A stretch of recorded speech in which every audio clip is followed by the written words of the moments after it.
This is a narration of Patricia McLaughlin's Sara Plain and Tall for 6th and 7th grade students of English at the Sunflower School.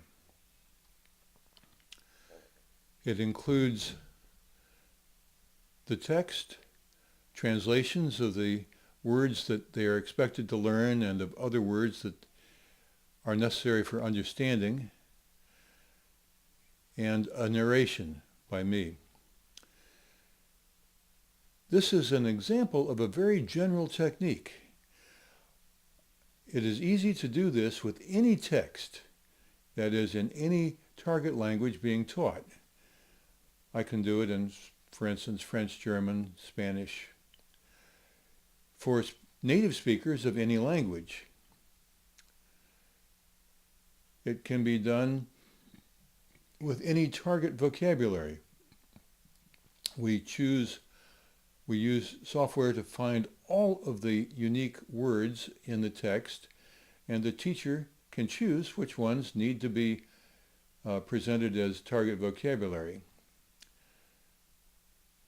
And this narration, which is being done here by me, can easily be done by the classroom teacher to personalize the presentation.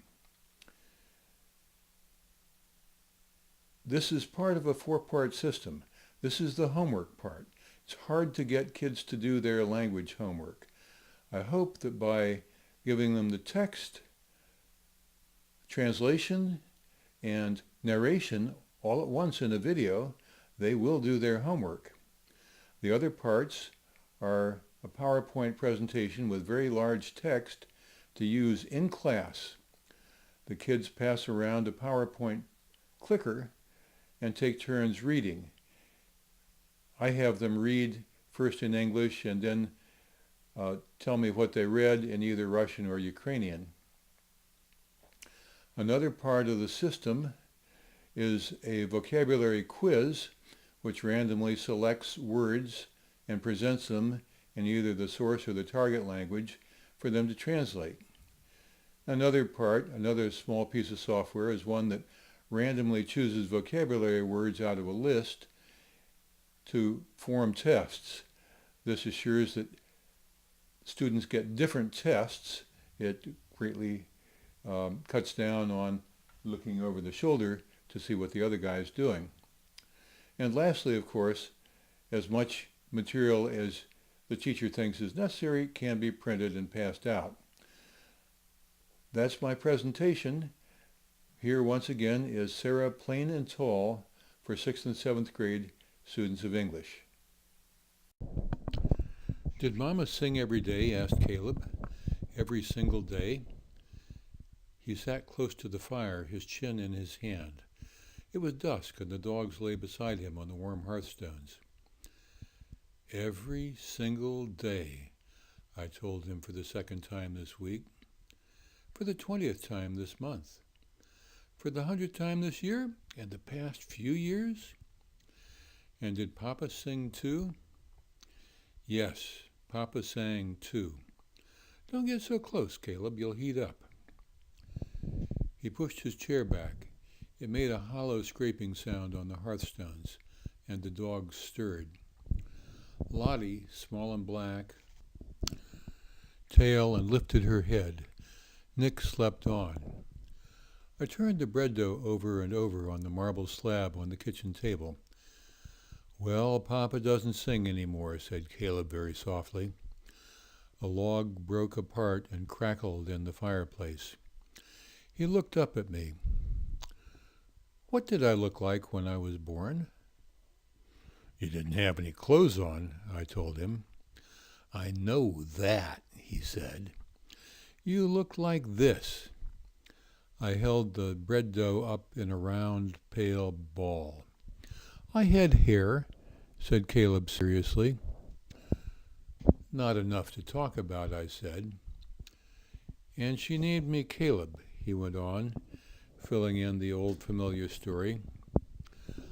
I would have named you Troublesome, I said, making Caleb smile.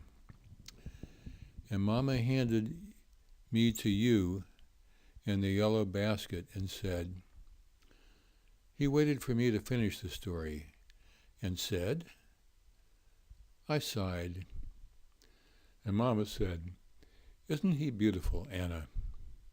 And I was, Caleb finished. Caleb thought the story was over, and I didn't tell him what I'd really thought. He was homely and plain. He had a terrible holler and a horrid smell. But those were not the worst of him. Mama died the next morning. That was the worst thing about Caleb. Isn't he beautiful, Anna? Her last words to me. I had gone to bed thinking how wretched he looked, and I forgot to say good night. I wiped my hands on my apron and went to the window. Outside, the prairie reached out and touched the places where the sky came down. Though winter was nearly over, there were patches of snow and ice everywhere. I looked at the long dirt road that crawled across the plains, remembering the morning that Mama had died, cruel and sunny. They had come for her in a wagon and taken her away to be buried. And then the cousins and aunts and uncles had come and tried to fill up the house, but they couldn't. Slowly, one by one, they left. And then the days seemed long and dark like winter days, even though it wasn't winter. And Papa didn't sing. Isn't he beautiful, Anna? No, Mama. It was hard to think of Caleb as beautiful. It took 3 whole days for me to love him. Sitting in the chair by the fire, Papa washing up the supper dishes, Caleb's tiny hand brushing my cheek, and a smile. It was a smile, I know. Can you remember her songs? Asked Caleb, Mama's songs. I turned from the window. No, only that she sang about flowers and birds, sometimes about the moon and nighttime. Caleb reached down and touched Lottie's head. Maybe, he said in his low voice, if you remember the songs, then I might remember her too. My eyes widened, and tears came. Then the door opened and the wind blew in with Papa, and I went to stir the stew. Papa put his arms around me and put his nose in my hair. Nice soapy smell, that stew, he said. I laughed. That's my hair. Caleb came over and threw his arms around Papa's neck and hung down as Papa swung him back and forth, and the dogs sat up. Cold in town, said Papa, and Jack was feisty. Jack was Papa's horse that he had raised from a colt. Rascal, murmured Papa, smiling, because no matter what Jack did, Papa loved him. I spooned the stew and lighted the oil lamp, and we ate with the dogs crowding under the table, hoping for spills or handouts. Papa might not have told us about Sara that night if Caleb hadn't asked him the question. After the dishes were cleared and washed, and Papa was filling the tin pail with ashes, Caleb spoke up. It wasn't a question, really. You don't sing anymore, he said. He said it harshly, not because he meant to, but because he'd been thinking about it so long. Why? He asked more gently. Slowly, Papa straightened up. There was a long silence, and the dogs looked up, wondering at it. I've forgotten the old songs, said Papa quietly. He sat down. But maybe there's a way to remember them. He looked up at us. How? Asked Caleb eagerly. Papa leaned back in the chair. I've placed an advertisement in the newspapers for help. You mean a housekeeper? I asked, surprised. Caleb and I looked at each other and burst out laughing, remembering Hilly, our old housekeeper. She was round and slow and shuffling. She snored in a high whistle at night like a tea kettle and let the fire go out. No, said Papa slowly, not a housekeeper. A wife. Caleb stared at Papa. A wife? You mean a mother? Nick slid his face into Papa's lap, and Papa stroked his ears. That too, said Papa, like Maggie. Matthew, our neighbor to the south, had written to ask for a wife and mother for his children, and Maggie had come from Tennessee. Her hair was the color of turnips, and she laughed. Papa reached into his pocket and unfolded a letter written on white paper. And I have received an answer. Papa read it to us.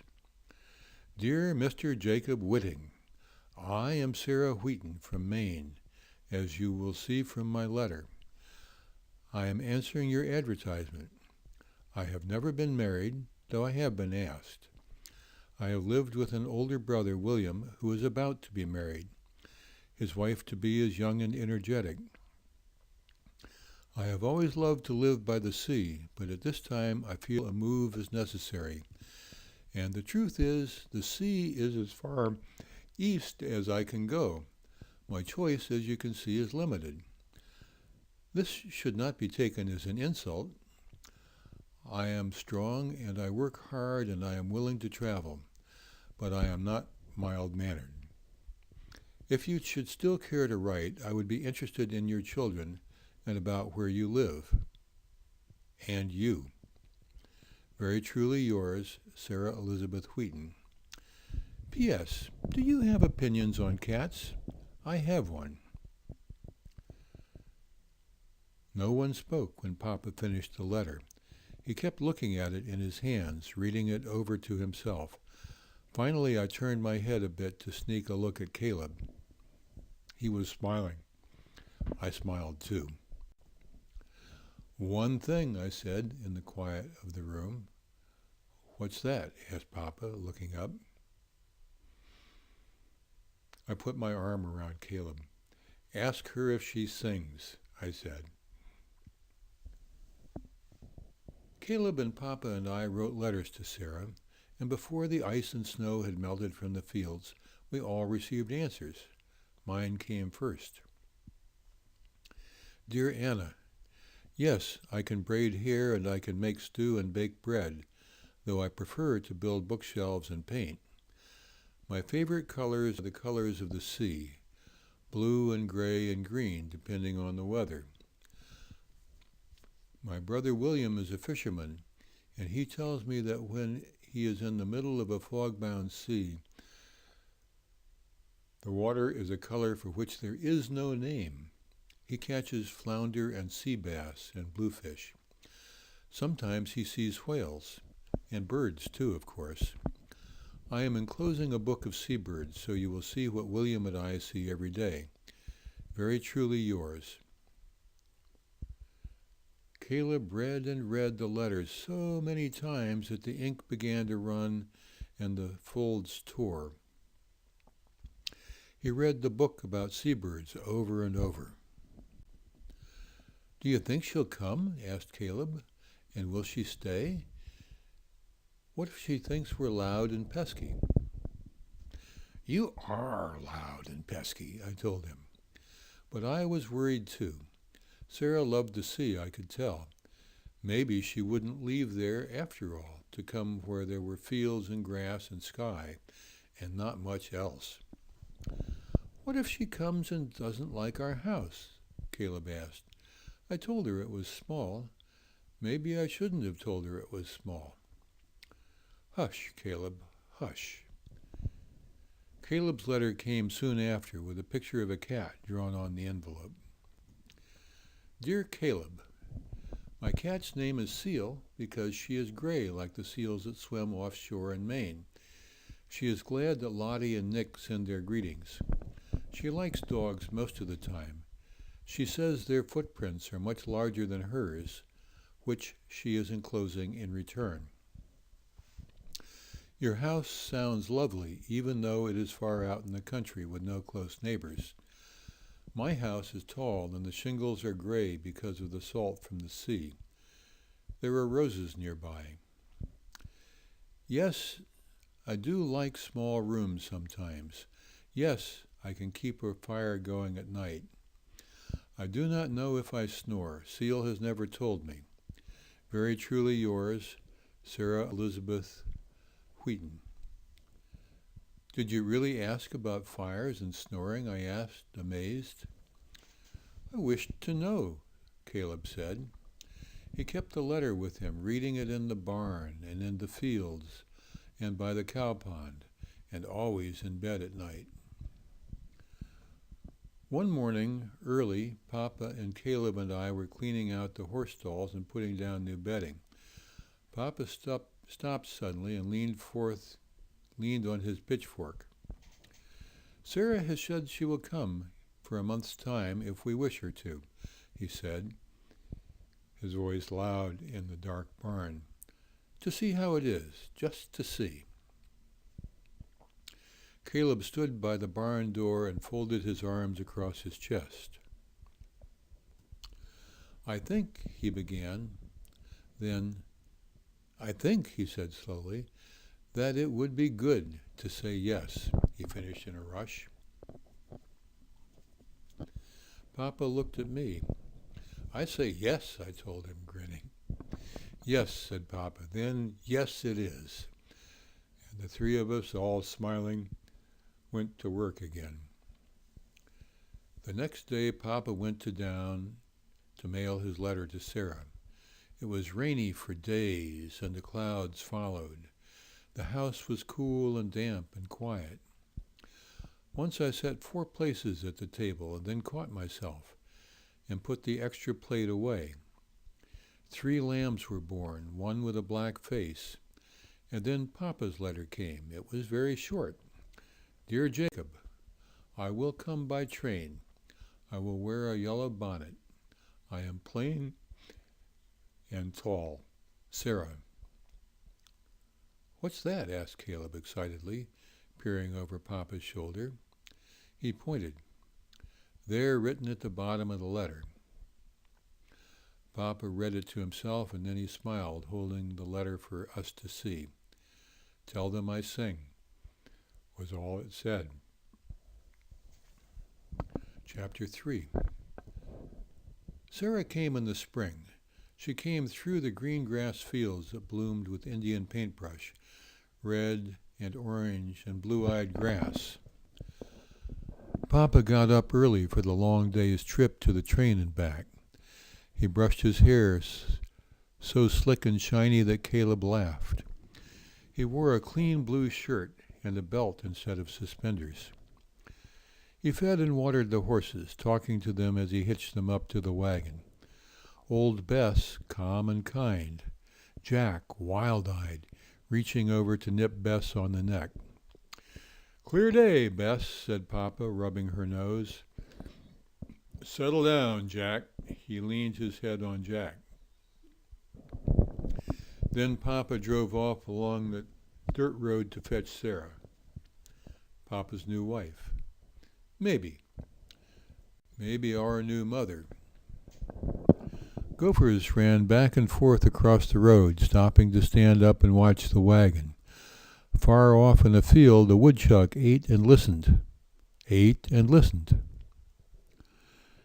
Caleb and I did our chores without talking. We shoveled out the stalls and laid down new hay.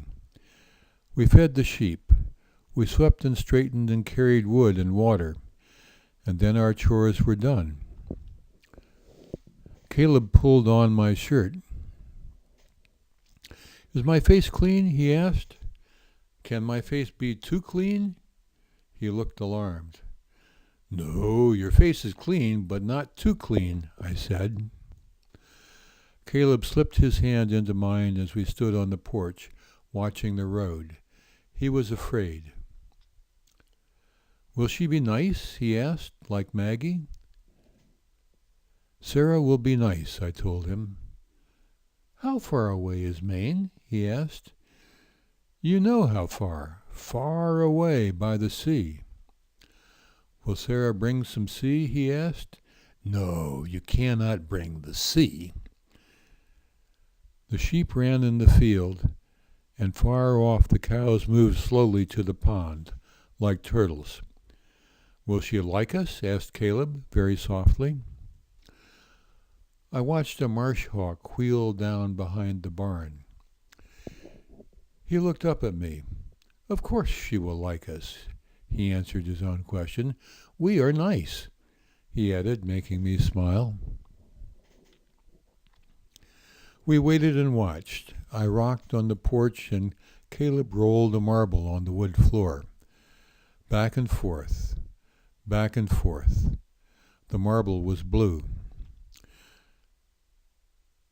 We saw the dust from the wagon first, rising above the road, above the heads of Jack and old Bess. Caleb climbed up onto the porch roof and shaded his eyes. "A bonnet!" he cried. "I see a yellow bonnet." The dogs came out from under the porch, ears up, their eyes on the cloud of dust bringing Sara. The wagon passed the fenced field, and the cows and sheep looked up too. It rounded the windmill and the barn and the windbreak of Russian olive that Mama had planted long ago. Nick began to bark, then Lottie, and the wagon clattered into the yard and stopped by the steps. "Hush," said Papa to the dogs, and it was quiet. Sara stepped down from the wagon, a cloth bag in her hand. She reached up and took off her yellow bonnet, smoothing back her brown hair into a bun. She was plain and tall. "Did you bring some sea?" cried Caleb beside me. "Something from the sea," said Sara, smiling. "And me." She turned and lifted a black case from the wagon. "And Seal, too." She carefully opened the case, and Seal, gray with white feet, stepped out. Lottie lay down, her head on her paws, staring. Nick leaned down to sniff. Then he lay down, too. "The cat will be good in the barn," said Papa, "for mice." Sara smiled. "She will be good in the house, too." Sara took Caleb's hand and then mine. Her hands were large and rough. She gave Caleb a shell, a moon snail, she called it, that was curled and smelled of salt. "The gulls fly high and drop the shells on the rocks below," she told Caleb. "When the shell is broken, they eat what is inside." "That is very smart," said Caleb. "And for you, Anna," said Sara, "a sea stone." And she gave me the smoothest and whitest stone I had ever seen. The sea washes over and over around the stone, rolling it until it is round and perfect. "That is very smart too," said Caleb. He looked up at Sara. "We do not have the sea here." Sara turned and looked out over the plains. "No," she said, "there is no sea here, but the land rolls a little like the sea." My father did not see her look, but I did. I knew that Caleb had seen it too. Sara was not smiling. Sara was already lonely. In a month's time the preacher might come to marry Sara and Papa. And a month was a long time, time enough for her to change her mind and leave us. Papa took Sara's bags inside where her room was ready, with a quilt on the bed and blue flax dried in a vase on the night table. Seal stretched and made a small cat sound. I watched her circle the dogs and sniff the air. Caleb came out and stood beside me. "When will we sing?" he whispered. I shook my head, turning the white stone over and over in my hand. I wished everything was as perfect as the stone. I wished that Papa and Caleb and I were perfect for Sara. I wished we had a sea of our own. Chapter 4. The dogs loved Sara first. Lottie slept beside her bed, curled in a soft circle, and Nick leaned his face on the covers in the morning, watching for the first sign that Sara was awake. No one knew where Seal slept. Seal was a roamer. Sara's collection of shells sat on a window sill. A scallop, she told us, picking up the shells one by one, a sea clam, an oyster, a razor clam, and a conch shell. If you put your ear to it, you can hear the sea. She put it to Caleb's ear and then mine. Papa listened too. Then Sara listened once more, with a look so sad and far away that Caleb leaned against me. At least Sara can hear the sea, he whispered. Papa was quiet and shy with Sara, and so was I. But Caleb talked to Sara from morning until the light left the sky. "Where are you going?" he asked. "To do what?" "To pick flowers," said Sara. "I'll hang some of them upside down and dry them so they'll keep some color. And we can have flowers all winter long." "I'll come too," cried Caleb. "Sara said winter," he said to me. "That means Sara will stay." Together we picked flowers, paintbrush and clover and prairie violets. There were buds on the wild roses that climbed up the paddock fence. "The roses will bloom in early summer," I told Sara. I looked to see if she knew what I was thinking. Summer was when the wedding would be. Might be. Sara and Papa's wedding. We hung the flowers from the ceiling in little bunches. "I've never seen this before," said Sara. "What's it called?" "Bride's bonnet," I told her. Caleb smiled at the name. "We don't have this by the sea," she said. "We have seaside goldenrod and wild asters and woolly ragwort." "Woolly ragwort!" Caleb whooped. He made up a song. "Woolly ragwort all around, woolly ragwort on the ground, woolly ragwort grows and grows, woolly ragwort in your nose." Sara and Papa laughed, and the dogs lifted their heads and thumped their tails against the wood floor. Seal sat on a kitchen chair and watched with yellow eyes. We ate Saras Stew, the late night coming through the windows. Papa had baked bread that was still warm from the fire. "The stew is fine," said Papa. "Yuh," Sara nodded. "The bread too." "What does yuck mean?" asked Caleb. "In Maine it means yes," said Sara. "Do you want more stew?" "Yuh," said Caleb. "Yuh," echoed my father. After dinner, Sara told us about William. "He has a gray and white boat named Kittiwake." She looked out the window. "That is a small gull found way off the shore where William fishes. There are 3 aunts who live near us. They wear silk dresses and no shoes. You would love them." "Yuh," said Caleb. "Does your brother look like you?" I asked. "Yes," said Sara. "He is plain and tall." At dusk, Sara cut Caleb's hair on the front steps, gathering his curls and scattering them on the fence and ground. Seal batted some hair around the porch as the dogs watched. "Why?" asked Caleb. "For the birds," said Sara. "They will use it for their nests. Later we can look for nests of curls." "Sara said later," Caleb whispered to me as we spread his hair about. "Sara will stay." Sara cut Papa's hair too. No one else saw, but I found him behind the barn tossing the pieces of hair into the wind for the birds. Sara brushed my hair and tied it up and back with a rose velvet ribbon she had brought from Maine. She brushed hers long and free and tied it back too, and we stood side by side looking into the mirror. I looked taller like Sara, and fair and thin, and with my hair pulled back I looked a little like her daughter, Sara's daughter. and then it was time for singing. Sara sang us a song we had never heard before.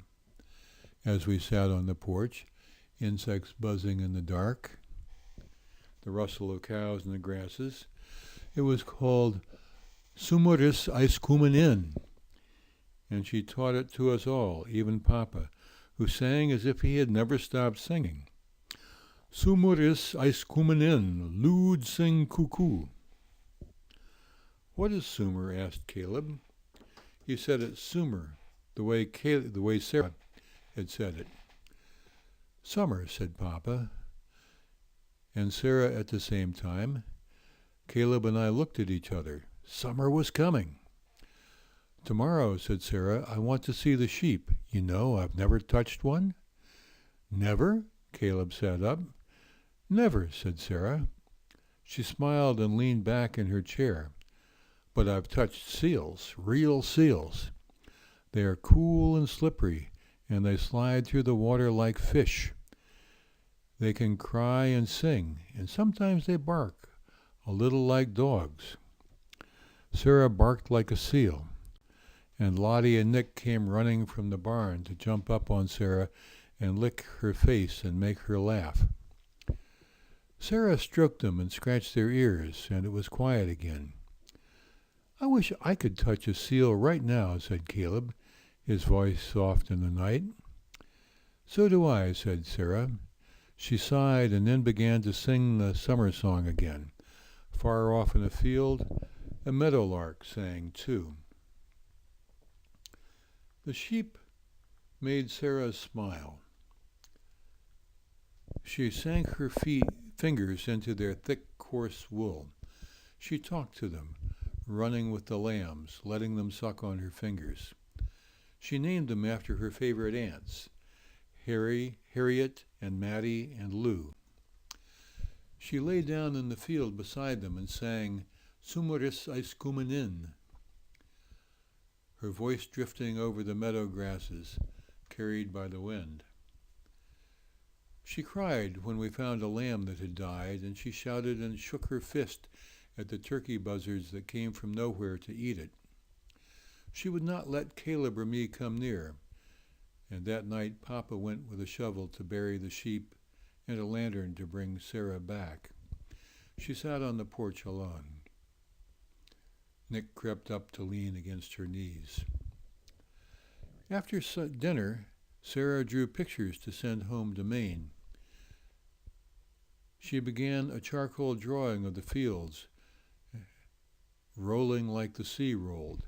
She drew a sheep whose ears were too big, and she drew a windmill. Windmill was my first word, said Caleb. Papa told me so. Mine was flower, I said. What was yours, Sara? Dune, said Sara. Dune? Caleb looked up. In Maine, said Sara, there are rock cliffs that rise up at the edge of the sea, and there are hills covered with pine and spruce trees, green with needles. But William and I found a sand dune all our own. It was soft and sparkling with bits of mica, and when we were little, we would slide down the dune into the water. Caleb looked out the window. We have no dunes here, he said. Papa stood up. Yes, we do, he said, and he took the lantern and went out the door to the barn. We do? Caleb called after him. He ran ahead, Sara and I following, the dogs close behind. Next to the barn was Papa's mound of hay for bedding, nearly as tall as the barn, covered with canvas to keep the rain from rotting it. Papa carried the wooden ladder from the barn and leaned it against the hay. There, he smiled at Sara, our dune. Sara was very quiet. The dogs looked at her, waiting.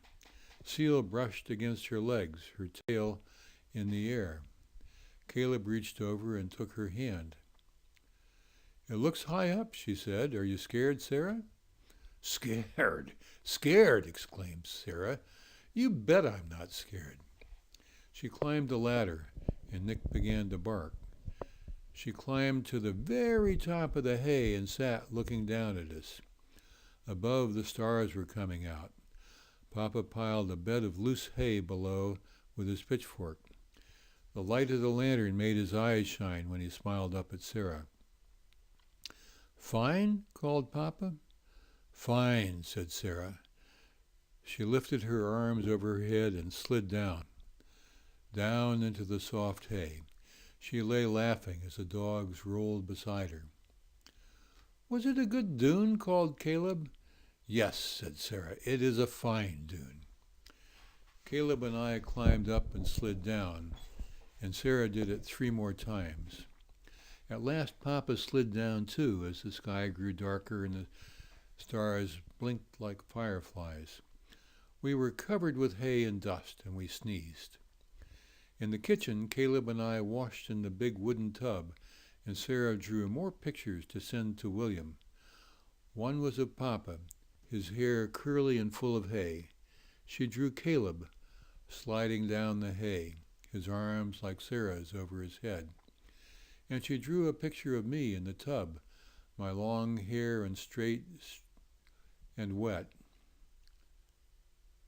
She looked at her drawing of the fields for a long time. "Something is missing," she told Caleb. "Something." She put it away. "Dear William," Sara read to us by lantern light that night, "sliding down our dune of hay is almost as fun as sliding down the sand dunes into the sea."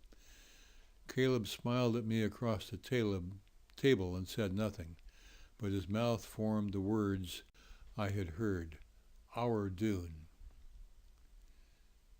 The days grew longer. The cows moved close to the pond, where the water was cool and there were trees. Papa taught Sara how to plow the fields, guiding the plow behind Jack and old Bess, the reins around her neck. When the chores were done, we sat in the meadow with the sheep, Sara beside us, watching Papa finish. "Tell me about winter," said Sara. Old Bess nodded her head as she walked, but we could hear Papa speak sharply to Jack. "Jack doesn't like work," said Caleb. "He wants to be here in the sweet grass with us." "I don't blame him," said Sara. She lay back in the grass with her arms under her head. "Tell me about winter," she said again. "Winter is cold here," said Caleb, and Sara and I laughed. "Winter is cold everywhere," I said. "We go to school in the winter," said Caleb. "Sums and writing and books," he sang. "I am good at sums and writing," said Sara. "I love books. How do you get to school?" "Papa drives us in the wagon, or we walk the 3 miles when there's not too much snow." Sara sat up.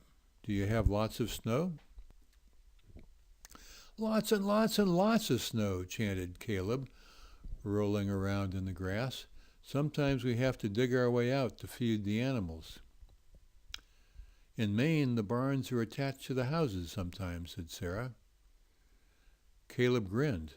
"So you could have a cow to Sunday supper?" Sara and I laughed. "When there are bad storms, Papa ties a rope from the house to the barn so no one will get lost," said Caleb. I frowned. I loved winter. "There is ice on the windows on winter mornings," I told Sara. "We can draw sparkling pictures and we can see our breath in the air. Papa builds a warm fire and we bake hot biscuits and put on 100 sweaters. And if the snow is too high, we stay home from school and make snow people." Sara lay back in the tall grasses again, her face nearly hidden. "And is there wind?" she asked. "Do you like the wind?" asked Caleb. "There is wind by the sea," said Sara. "There's wind here," said Caleb happily. "It blows the snow and brings tumbleweeds and makes the sheep run. Wind and wind and wind." Caleb stood up and ran like the wind, and the sheep ran after him. Sara and I watched him jump over the rocks and the gullies, the sheep behind him, stiff-legged and fast. He circled the field, the sun making the top of his hair golden, He collapsed next to Sara and the lambs, pushed their wet noses into us. "Hello, Lou," said Sara, smiling. "Hello, Maddie." The sun rose higher, and Papa stopped to take off his hat and wipe his face with his sleeve. "I'm hot," said Sara. "I can't wait for winter wind. Let's swim." "Swim where?" I asked her. "I can't swim," said Caleb. "Can't swim," explained Sara. "I'll teach you in the cow pond." "That's for cows," I cried. But Sara had grabbed our hands, and we were running through the fields, ducking under the fence to the far pond. "Shoo, cows," said Sara. As the cows looked up, startled, she took off her dress and waded into the water in her petticoat. She dived suddenly and disappeared for a moment as Caleb and I watched. She came up laughing, her hair streaming free, water beads out on her shoulders. She tried to teach us how to float. I sank like a bucket filled with water and came up sputtering. But Caleb lay on his back and learned how to blow streams of water high in the air like a whale. The cows stood on the banks of the pond and stared and stopped their chewing. Water bugs circled us. "Is this like the sea?" asked Caleb. Sara treaded water. "The sea is salt," said Sara. "It stretches out as far as you can see. It gleams like the sun on glass. There are waves." "Like this?" asked Caleb, as he pushed a wave at Sara, making her cough and laugh. "Yes," she said, "like that." I held my breath and floated at last, looking up into the sky, afraid to speak. Crows flew over 3 in a row, and I could hear a killdeer in the field. We climbed the bank and dried ourselves and lay in the grass again. The cows watched, their eyes sad in their dinner plate faces. And I slept, dreaming a perfect dream. The fields had turned into a sea that gleamed like sun on glass, and Sara was happy. Chapter 7. The dandelions in the field had gone by, their heads soft as feathers. The summer roses were opening. Our neighbors, Matthew and Maggie, came to help Papa plow up a new field for corn. Sara stood with us on the porch, watching their wagon wind up the road, 2 horses pulling it and one tied in back. I remembered the last time we had stood here alone, Caleb and I, waiting for Sara. Sara's hair was in thick braids that circled her head, wild daisies tucked here and there. Papa had picked them for her. Old Bess and Jack ran along inside the fence, whickering at the new horses. "Papa needs 5 horses for the big gang plow," Caleb told Sara. "Prairie grass is hard." Matthew and Maggie came with their 2 children and a sack full of chickens. Maggie emptied the sack into the yard, and 3 red banty chickens clucked and scattered. "They are for you," she told Sara, "for eating." Sara loved the chickens. She clucked back to them and fed them grain. They followed her, shuffling and scratching primly in the dirt. I knew they would not be for eating. The children were young and named Rose and Violet after flowers. They hooted and laughed and chased the chickens, who flew up to the porch roof, and then the dogs, who crept quietly under the porch. Seal had long ago fled to the barn to sleep in the cool hay. Sara and Maggie helped hitch the horses to the plow, and then they set up a big table in the shade of the barn, covering it with a quilt and kettle of flowers in the middle. They sat on the porch while Caleb and Matthew and Papa began their morning of plowing.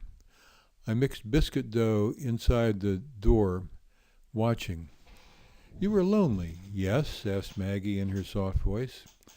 Sara's eyes filled with tears. Slowly I stirred the dough. Maggie reached over and took Sara's hand. "I miss the hills of Tennessee sometimes," she said. Do not miss the hills, Maggie, I thought. I miss the sea, said Sara. Do not miss the hills, do not miss the sea. I stirred and stirred the dough. I miss my brother William, said Sara. But he is married. The house is hers now, not mine any longer. There are 3 aunts who all squawk together like crows at dawn. I miss them too. There are always things to miss, said Maggie, no matter where you are. I looked out and saw Papa and Matthew and Caleb working.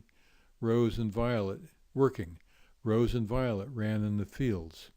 I felt something brush my leg and looked down at Nick, wagging his tail. I would miss you, Nick, I whispered. I would.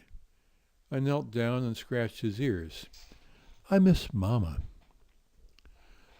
I nearly forgot, said Maggie on the porch. I have something more for you. I carried the bowl outside and watched Maggie in a low wooden box out of the wagon. Plants, she said to Sara, for your garden. My garden? Sara bent down to touch the plants. Zinnias and marigolds and wild feverfew, said Maggie. You must have a garden wherever you are. Sara smiled. I had a garden in Maine with dahlias and columbine and nasturtiums, the color of the sun when it sets. I don't know if nasturtiums would grow here. Try, said Maggie. You must have a garden. We planted the flowers by the porch, turning over the soil and patting it around them and watering. Lottie and Nick came to sniff, and the chickens walked in the dirt, leaving prints. In the fields, the horses pulled the plow up and down under the hot summer sun. Maggie wipes her face, leaving a streak of dirt. Soon you can drag your wagon over to my house, and I will give you more. I have tansy. Sara frowned. I have never driven a wagon. I can teach you, said Maggie, and so can Anna and Caleb, and Jacob. Sara turned to me. Can you? She asked. Can you drive a wagon? I nodded. And Caleb? Yes. In Maine, said Sara, I would walk to town. Here it is different, said Maggie. Here you will drive. Way off in the sky, clouds gathered. Matthew and Papa and Caleb came in from the fields, their work done. We ate in the shade. We are glad you are here, said Matthew to Sara. A new friend. Maggie misses her friends. Sometimes. Sara nodded. There's always something to miss, no matter where you are, she said, smiling at Maggie. Rose and Violet fell asleep in the grass, their bellies full of meat and greens and biscuits. And when, as it was time to go, Papa and Matthew lifted them up into the wagon to sleep on blankets. Sara walked slowly behind the wagon for a long time, waving, watching it disappear. Caleb and I ran to bring her back, the chickens running wildly behind us. What shall we name them? Asked Sara, laughing as the chickens followed us into the house. I smiled. I was right. The chickens would not be for eating. Then Papa came just before the rain, bringing Sara the first roses of summer. The rain came and passed, but strange clouds hung in the northwest, low and black and green, and the air grew still. In the morning, Sara dressed in a pair of overalls and went to the barn to have an argument with Papa. She took apples for old Bess and Jack. Women don't wear overalls, said Caleb, running along behind her like one of Sara's chickens. This woman does, said Sara crisply. Papa stood by the fence. I want to learn how to ride a horse, Sara told him, and then I want to learn how to drive the wagon by myself. Jack leaned over and nipped at Sara's overalls. She fed him an apple. Caleb and I stood behind Sara. I can ride a horse, I know, said Sara. I rode once when I was 12. I will ride Jack. Jack was Sara's favorite. Papa shook his head. Not Jack, he said. Jack is sly. I'm sly too, said Sara stubbornly. Papa smiled. Yeah, he said, nodding, but not Jack. Yes, Jack. Sara's voice was very loud. I can teach you how to drive a wagon. I have already taught you how to plow. And then I can go to town by myself. Say no, Papa, Caleb whispered beside me. That's a fair thing, Sara, said Papa. We'll practice. A soft rumble of thunder sounded. Papa looked up at the clouds. Today? Can we begin today? Asked Sara. Tomorrow is best, said Papa, looking worried. I have to fix the house roof.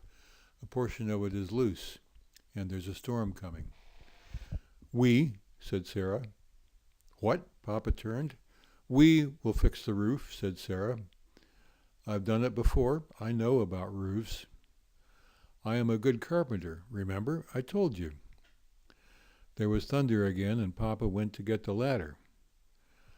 Are you fast? He asked Sara. I am fast, and I am good, said Sara. They climbed the ladder to the roof. Sara with wisps of hair around her face, her mouth full of nails, overalls like Papa's. Overalls that were Papa's. Caleb and I went inside to close the windows. We could hear the steady sound of hammers pounding on the roof overhead. Why does she want to go to town by herself? Asked Caleb. To leave us? I shook my head, weary with Caleb's questions. Tears gathered at the corner of my eyes. But there was no time to cry, for suddenly Papa called out, Caleb! Anna! We rushed outside and saw a huge cloud, horribly black, moving toward us over the north fields. Papa slid down the roof, helping Sara after him. A squall, he yelled to us. He held up his arms, and Sara jumped off the porch roof. Get the horses inside, he ordered Caleb. Get the sheep, Anna, and the cows. The barn is safest. The grasses flattened. There was a hiss of wind, a sudden pungent smell. Our faces looked yellow in the strange light. Caleb and I jumped over the fence and found the animals huddled by the barn. I counted the sheep to make sure they were all there and herded them into a large stall. A few raindrops came, gently at first, then stronger and louder, so that Caleb and I covered our ears and stared at each other without speaking. Caleb looked frightened, and I tried to smile at him. Sara carried a sack into the barn, her wet hair streaming down her neck. Papa came behind, Lottie and Nick with him, their ears flat against their heads. Wait, cried Sara, my chickens! No, Sara, Papa called after her, but Sara had already run from the barn into a sheet of rain. My father followed her. The sheep nosed opened their stall door and milled around the barn, bleating. Nick crept under my arm, and a lamb, Mattie with the black face, stood close to me, trembling.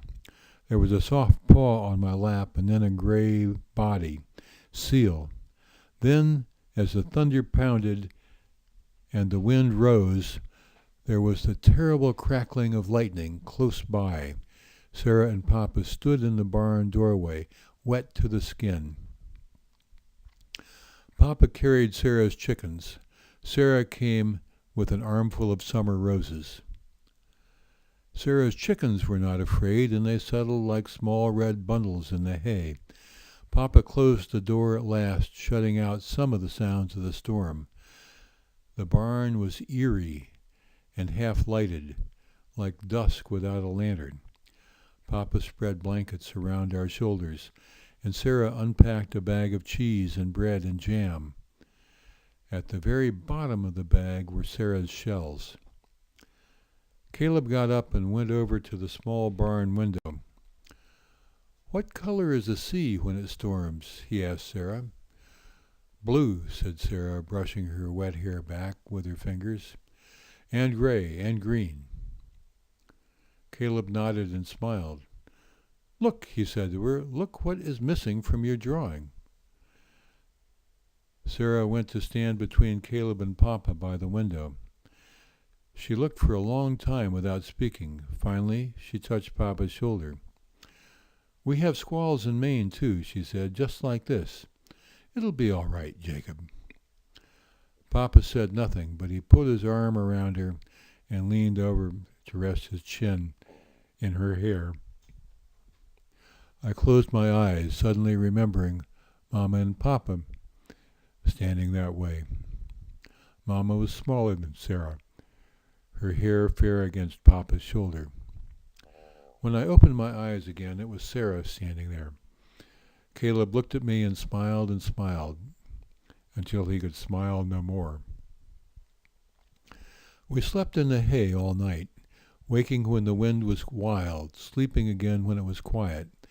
At dawn there was the sudden sound of hail like stones tossed against the barn.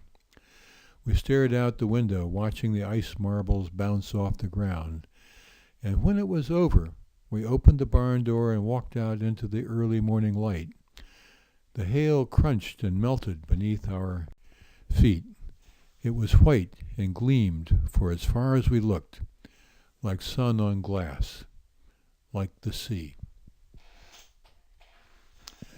It was very quiet. The dogs leaned down to eat the hailstones. Seal stepped around them and leaped up on the fence to groom herself. A tree had blown over near the cow pond, and wild roses were scattered on the ground, as if a wedding had come and gone there. "I'm glad I saved an armful," was all that Sara said. Only one field was badly damaged, and Sara and Papa hitched up the horses and plowed and replanted during the next 2 days. The roof had held. "I told you I know about roofs," Sara told Papa, making him smile. Papa kept his promise to Sara. When the work was done, he took her out in the fields, Papa riding Jack, who was sly, and Sara riding old Bess. Sara was quick to learn. "Too quick," Caleb complained to me as we watched from the fence. He thought for a moment. "Maybe she'll fall off and have to stay here." "Why?" he asked, turning to me. "Why does she have to go away alone?" "Hush up, Caleb," I said crossly. "Hush up." "I could get sick and make her stay here," said Caleb. "No." "We could tie her up." "No." And Caleb began to cry, and I took him inside the barn where we could both cry.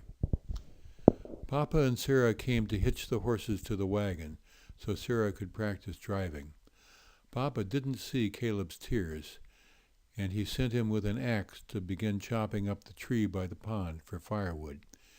I stood and watched Sara, the reins in my hands. Papa next to her in the wagon. I could see Caleb standing by the pond, one hand shading his eyes, watching too. I went into the safe darkness of the barn then, Sara's chickens scuttling along behind me. "Why?" I asked out loud, echoing Caleb's question.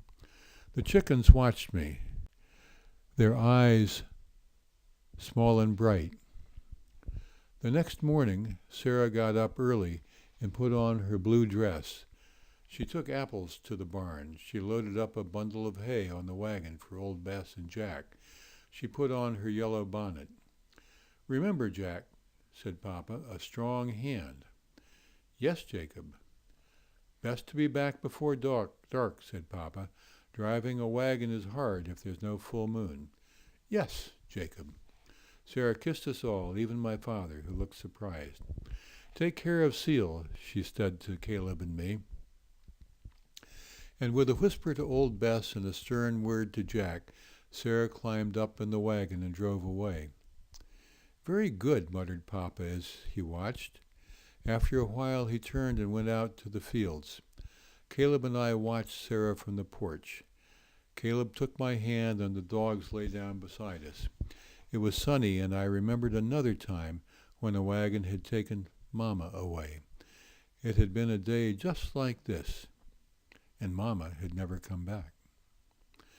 Seal jumped up to the porch, her feet making a small thump. Caleb leaned down and picked her up and walked inside. I took the broom and slowly swept the porch. Then I watered Sarah's plants.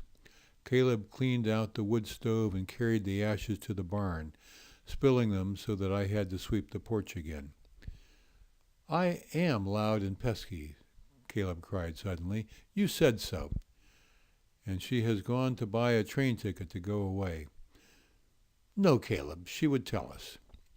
"The house is too small," said Caleb. "That's what it is." "The house is not too small," I said. I looked at Sarah's drawing of the fields, pinned up on the wall next to the window. "What is missing?" I asked Caleb. "You said you knew what was missing." "Colors," said Caleb wearily. "The color of the sea." Outside, clouds moved in the sky and went away. We took lunch to Papa, cheese and bread and lemonade. Caleb nudged me. "Ask him. Ask Papa." "What has Sara gone to do?" I asked. "I don't know," said Papa. He squinted at me. Then he sighed and put one hand on Caleb's head, one on mine. "Sara is Sara. She does things her way, you know." "I know," said Caleb very softly. Papa picked up his shovel and put on his hat. "Ask if she's coming back," whispered Caleb. "Of course she's coming back," I said. "Seal is here." But I would not ask the question. I was afraid to hear the answer. We fed the sheep, and I set the table for dinner. 4 plates. The sun dropped low over the west fields. Lottie and Nick stood at the door, wagging their tails, asking for supper. Papa came to light the stove, and then it was dusk. Soon it would be dark. Caleb sat on the porch steps, turning his moon snail shell over and over in his hand. Seal brushed back and forth against him. Suddenly, Lottie began to bark, and Nick jumped off the porch and ran down the road.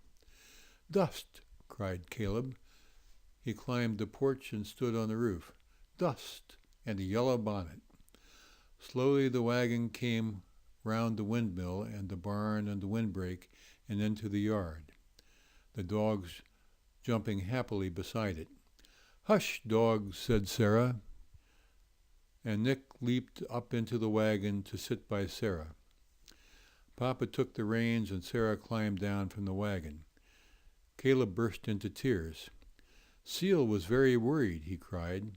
Sara put her arms around him and he wailed into her dress. "And the house is too small, we thought, and I am too loud and pesky." Sara looked over at Papa and me over Caleb's head. "We thought you might be thinking of leaving us," I told her, "because you miss the sea." Sara smiled. "No," she said, "I will always miss my old home, but the truth is, I would miss you more." Papa smiled at Sara.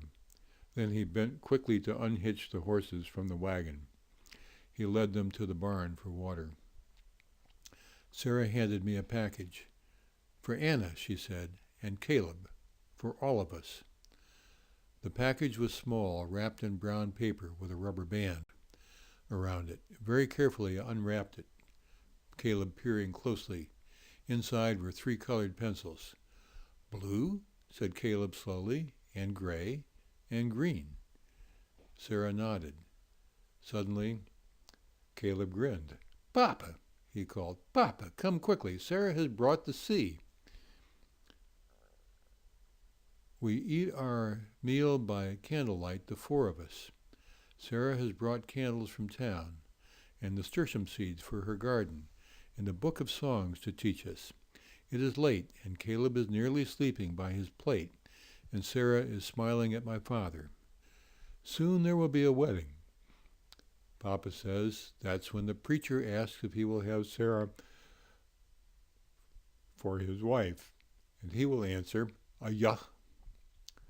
Autumn will come, then winter, cold with the wind that blows like the wind off the sea in Maine. There will be nests of curls to look for and dried flowers all winter long. When there are storms, Papa will stretch a rope from the door to the barn so we will not get lost when we feed the sheep and the cows and Jack and old Bess. And Sara's chickens, if they are not living in the house. There will be Sara's sea, blue and gray and green, hanging on the wall, and songs, old ones and new, and Seal with yellow eyes. And there will be Sara, plain and tall.